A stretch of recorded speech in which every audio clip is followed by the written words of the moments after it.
Жаз ортасы ауып, күз белгісі біліне бастағанда көңілсіз, бір жалқау жауын 2-3 күн тұрып алатыны бар. Жер мидай езіліп, сапарға шыққан әрине жол азабын көп тартады. Төңірек түнеріп, бір ашылмайды.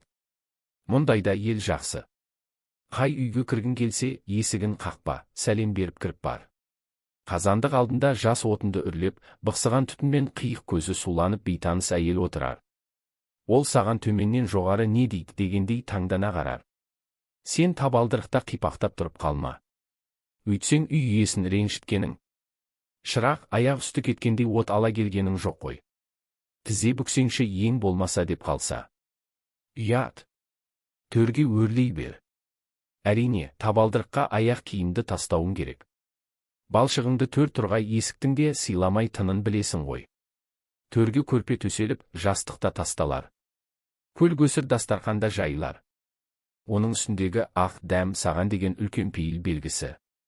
Өздерінің ауыздарынан жырып, сен келгендей болсаң берерміз деп сақтағаны.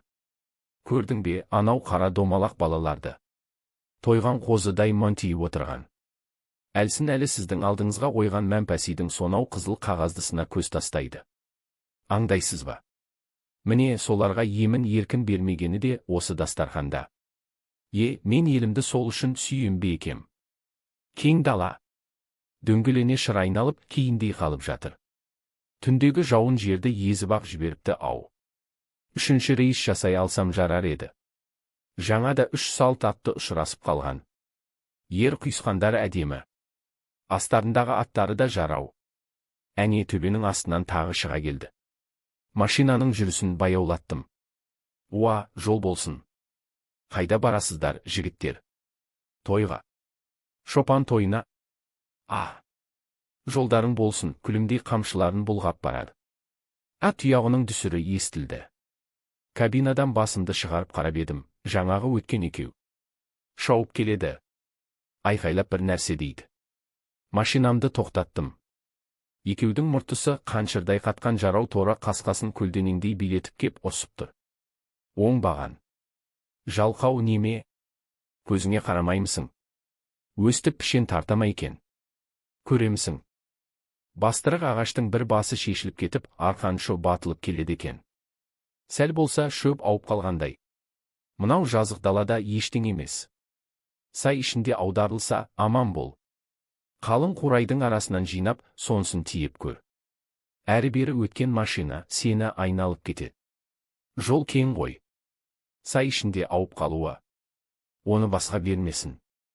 Жігіттердің жанашырлықпен ұрысқанын ауыр алмағаным да сонан. Қазір ауса қайтесің. Алдында ат көмген сайы. Шөптің ысырап бола жаздаған. Мұртты атынан түсті. Шылбырын қасындағы жігітке бере салып, менің жаныма келді. Әлі күңкілдейді. Үстіне шық. Арқанның ұшын берейін деді ол өзімсіне жауырынымнан итеріп. Өңкейген тұлғасын. Нақ бір палуан дерсің. Қарулы екен. Бастырықтың басынан арқанды іліп беріп едім. Шірене тартқанда машинаны толқытып, сақыр-сұқыр еткізіп жіберді. Мықты. Рахмет айтып қала бардым. Ат көмгеннен өтісімен қара жолға кеп түстім. Атақты Ақсайдың табиғи, тақтайдай жолы. Асфальттың біткендігі жоқ. Қандай жауыннан кейінде сайрап жатқаны. Ақсайдың жарықтық жолы жақса қой. Лекітіп өзі ала жөнеледі. Тек машинаның баллоны тесік болмасын дейтін жігіттер әзілдей. Машина жүрісінің ажары кіре бастаған сынақ, маңдайшадағы алақандай айнаны өзіме қарата бұрып қойдым. Оған ту сыртымдағы Аксинияның суреті кеп түсті. Кабинаның бір қабырғасына Аксиния рөліндегі актриса Быстрицкаяның суретін журналдан қиып алып жапсырған едім. Сол енді, міне, айнада. Күлімдеп тұр. Қалай ойлайсың, Аксиния? Жаңағы жігіттер тамаша емес пе? Деймін. Ол күлімдей мақұлдайды. Үндемейді, сөйлемегеннің өзі жақсы. Тамаша адамдар. Сондықтан да мен елімді, халқымды сүйем. Дариға саған қатты ұқсайды. Аксинья, сенің сіңлің емес пе? Жоқ дейсің, Дариға да сен сияқты. Қасы көзі қара. Сіз аппақсыз. Ол қызыл шырайлы. Дариғаның жөні басқа. Әрине, сіздей болу қайда оған. Кеше мен Қожахметте болдым. Кім деймісің? Ол біздің директор. Совхоздың директоры. Кешкісін кіріп едім. Кеңседе жалғыз отыр екен. Көңілді. Семьясы Астанадан көшіп келе жатқан көрінеді. Қазір жалғыз тұрады ғой. Үйіне шақырды. Шай ішіп әңгімелесейік деді.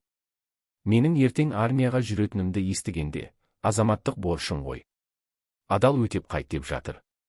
Сен бұған несіне күлімдейсің?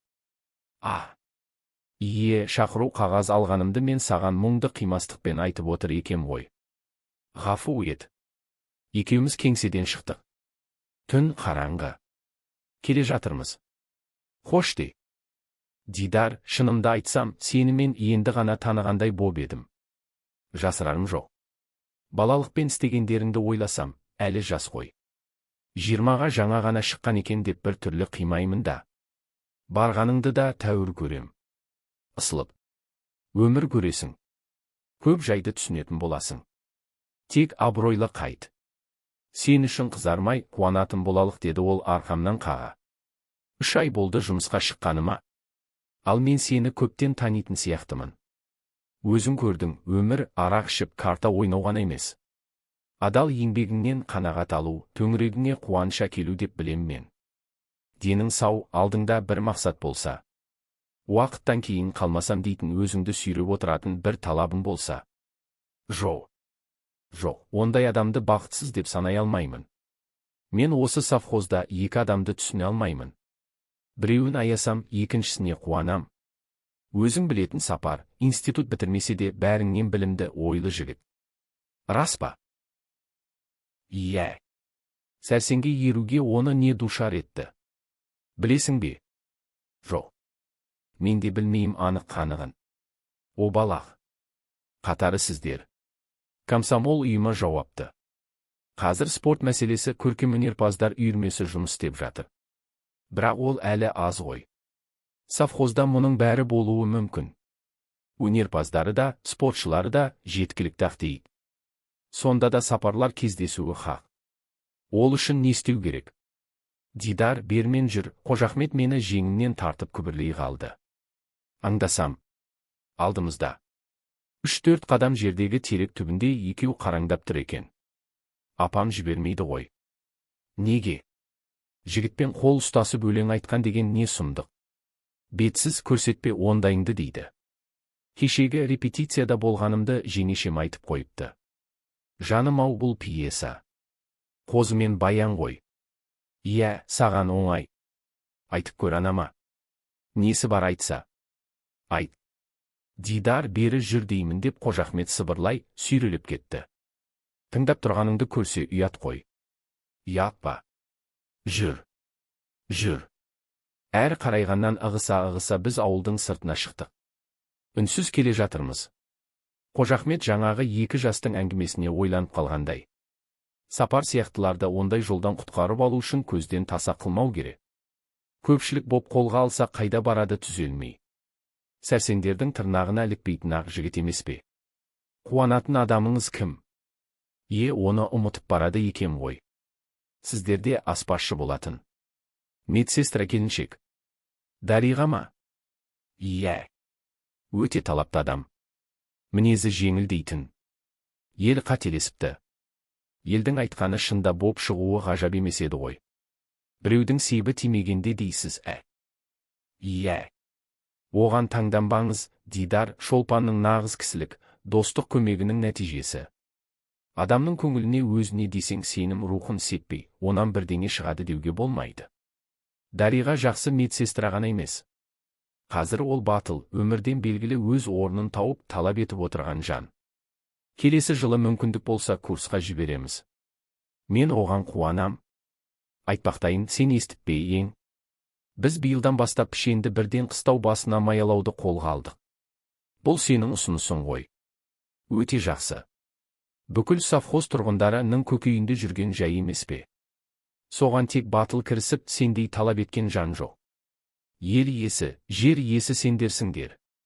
Өз халқыңның, еліңнің болашағына келгенде батыл, іскер, адал еңбек ете таптырмас қасиет.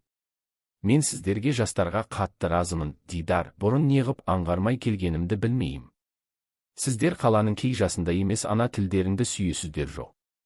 Разымын, кәне, біздікіне де келдік. Кір. Төрлете бер. Қаке, рахмет. Мен сізге бүгін келгендегі шаруам. Айт, Дидар, қолымнан келгенді аямаймын сенен, деді ол бетіме үңіле түсіп. Ертең бір күн боспын. Бір сүгіні жүреміз. Ұлықсат етсеңіз ертең өз машинаммен пішенге шығар едім, соңғы рет. Неге соңғы рет? Әлі келесің ғой.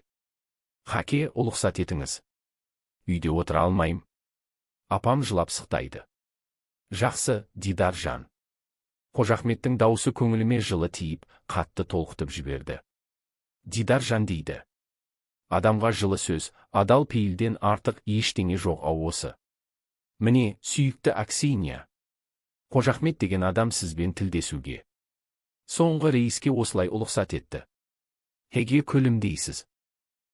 Бала. Бала дейтін сияқтысыз ғой тіпті. Дариғаға 3-4 бардым. Сөйлеспейді.